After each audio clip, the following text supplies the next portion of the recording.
할렐루야. 좋으신 하나님을 찬양합니다. 영광 감사 올려드립니다.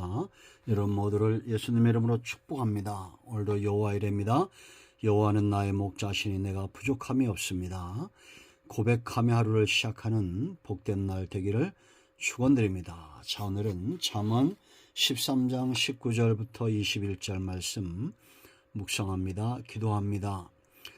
영광과 감사와 찬송을 좋으신 우리 하나님께 올려드립니다. 온 마음으로 하나님을 사랑합니다. 여호와 이레의 날을 준비하시고 주의 백성들과 동행하시기를 기뻐하시는 하나님으로 인하여 감사합니다.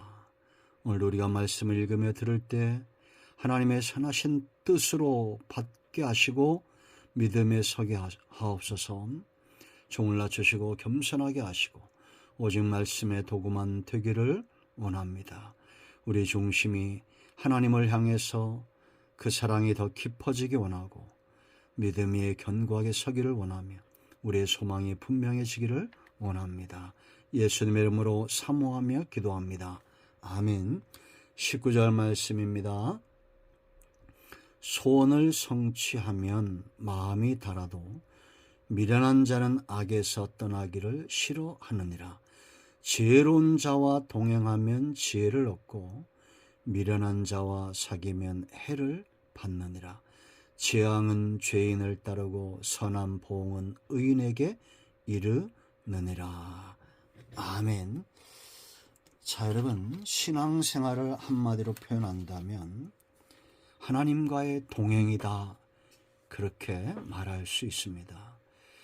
여러분, 우리가 아브라함의 생애를 통해서 분명히 보았던 것, 분명히 보여지는 것이 무엇입니까? 그가 복의 근원이 되고 가나안 땅의 기업을 차지하고 그의 후손, 그에게서 이삭이 나오고 야곱을 통해서 또 요셉을 통해서 하나님의 약속들이 이루어지는 것, 그러한 것들이 우리 눈에 보이죠. 그런데 더 분명히 보여지는 것이 있어야 됩니다. 그것이 무엇입니까? 하나님이 아브라함을 떠나지 않고 그와 동행하셨다라는 겁니다. 그가 실수할 때도, 그가 하나님의 약속을 저버리고 애굽으로 내려갈 때에도, 아브라함이 하갈을 취해서 이스마엘을 낳을 때에도 하나님은 그를 떠난 적이 없습니다. 하나님의 신실하심과 인자하심과 선하심으로 아브라함과 함께 하셨던 그 동행, 하나님은 약속에 신실하셨던 그 미쁘신 하나님의 모습, 우리 눈에 분명히 보여지지 않습니까? 예수님께서 우리에게 약속하신 것이 무엇입니까? 세상 끝날까지 항상 함께 너희와 함께 할 것이다. 성령 하나님이 우리 안에 거하십니다. 그 약속을 말씀하신 겁니다. 예수님이 구속을 완성하시고 보혜사 성령, 우리의 상담자 되시고 변호사 되신 보혜사가 우리 안에 거하시는 이 기독교적 신비, 중요한 것은 우리 안에 거하시는 이 성령 하나님과 내가 불편한 동행을 하고 있진 않은지, 행복한 동행을 하고 있는지. 여러분 어떻습니까? 하나님과의 동행이 행복하십니까? 행복한 동행이 되려면 어떠해야 될까요? 우리는 하나님과의 동행뿐만 아니라 믿음의 형제들과의 동행, 세상에서 불신자들과의 동행이 있습니다. 그들 속에 분명한 것은 내가 하나님과 함께하고 있다는 증거가 나타나고 보여져야 된다라는 겁니다. 세상 사람들은 홀로 동행함으로 무거운 짐을 지고 있습니다. 그러나 우리는 하나님과 동행함으로 수고하고 무거운 짐진 것들을 내려놓을 수 있습니다. 이 행복한 동행, 그러기 위해서 19절 보세요. 달달한 동행이 되려면 어찌해야 됩니까? 소원을 성취하면 마음에 달아도. 하나님은 저와 여러분의 소원, 응답을 주시길 원하시는 분입니다. 은혜 베풀어 주기를 원하시는 분입니다. 그럴 때 우리의 동행이 행복하지 않겠습니까?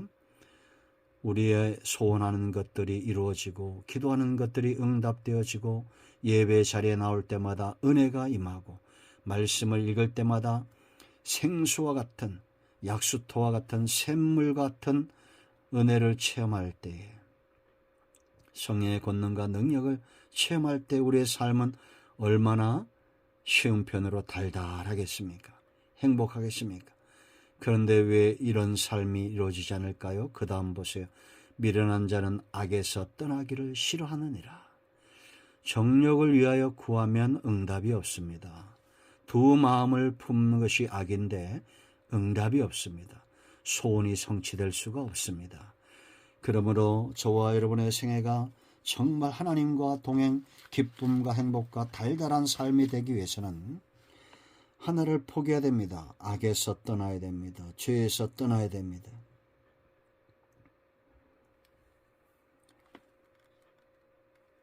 죄와 악을 갖는 두 마음에서 떠나지 않고 우리가 어떻게 하나님과의 행복한 동행이 일어날 수 있을까요? 자, 20절 말씀 보세요. 두 번째, 지혜로운 자와 동행하면 지혜를 얻고 미련한 자와 사귀면 해를 받느니라. 요즘 뉴스에 많이 나오는 그런 사건들 있잖아요.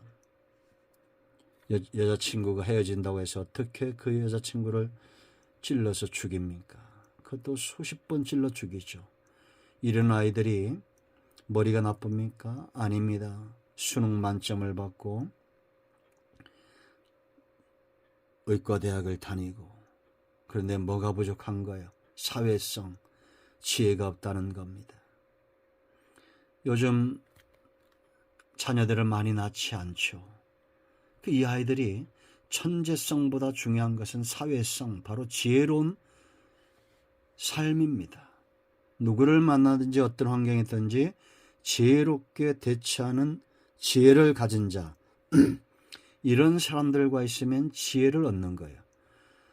여러분, 지혜는 하나님께 구하는 겁니다. 하나님은 지혜로우신 분입니다. 그러므로 여러분, 무엇보다도 지혜를 구하십시오. 물질을 잘 사용할 수 있는 것이 지혜고, 건강한 삶을 잘 사용하는 것이 지혜고, 권력을 잘 사용하는 것이 지혜입니다. 그런데 이런 지혜가 없는 돈 많은 사람, 권력자, 이런 사람들이 세상을 해치는 것이고, 지혜가 없는 똑똑한 사람, 히틀러 같은 사람들이 희대의 악인이 되는 겁니다. 지혜를 구하십시오. 행복한 동행입니다. 하나님과의 동행에 지혜가 필요하고 사람들 속에서 지혜가 필요합니다. 자, 세 번째, 우리가 행복한 동행이 되려면 21절 말씀이 이루어져야 됩니다. 재앙은 누구를 따라다닙니까? 죄인을 따라다니고 행복할 수 없죠. 항상 재앙인 나를 따라와요. 그 사람의 하루의 삶이 얼마나 불안하겠습니까? 오늘은 어떤 재앙이 내게 올까? 두렵지 않겠습니까? 그런데 그 다음 보세요. 선한 보응은 누구를?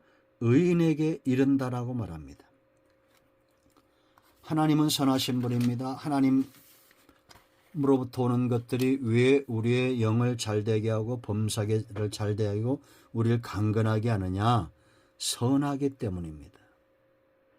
여러분, 제가 주일날도 말씀드렸죠. 하나님이 만든 걸 먹으면 건강하고 사람이 가공한 걸 먹으면 어떻게 됩니까? 병이 걸리잖아요. 가공식품들. 그래서 최상의 요리는 하나님이 주신 재료를 가지고 그 영양 상태를 잘 유지하도록 하는 요리입니다. 이것들이 우리를 건강하게 하죠. 여러분, 사람은 선한 것이 그 사람을 건강하게 합니다. 당장에 내 눈에 달콤한 것을 쫓다 보면 결국 몸도 망가지죠. 쉽게 먹는 것들이 우리를 건강을 해칩니다. 인스턴트 식품들, 물만 부으면 되는 그런 음식들 있잖아요. 그런데 건강한 사람은 요리를 즐기고 그 요리를 잘 준비하죠. 건강한 겁니다. 우리가 하나님으로부터 나오는 은혜, 선한 것들, 이것이 하나님의 것인데 이걸 누리는 자 누구냐? 의인. 성경이 말한 의인은 믿음의 사람들입니다. 믿는 자입니다. 우리는 죄인이라도 다시 믿음의 자리로 돌아와야 됩니다. 하나님과의 동행이 행복하도록 하나님 안에 있는 모든 보응들을 응답으로 받아야 됩니다. 그러기 위해서 믿음에 견고하게 서야 됩니다. 재앙이 따라다니는 자가 아니라 하나님의 선한 보응이 따라다니는 믿음의 길, 의인의 길을 걷는 저와 여러분이 되어야 될 줄로 믿습니다. 오늘 저와 여러분의 삶은 어떠합니까? 하나님과 행복한 동행이 되고 있습니까? 분명한 것은 내가 하나님과 행복한 동행을 할 때 내가 만나는 모든 사람들과도 행복한 동행이 가능하다라는 겁니다. 그들이 바로 축복의 통로가 됩니다. 할렐루야, 기도합니다. 예수님의 이름을 의지하기도 합니다. 이 말씀대로 되게 하여 주시옵소서. 하나님과의 행복한 동행을 사모합니다. 우리 가운데 마음이 상한 자, 병든 자 치유하시고 회복시켜 주시기를 원합니다.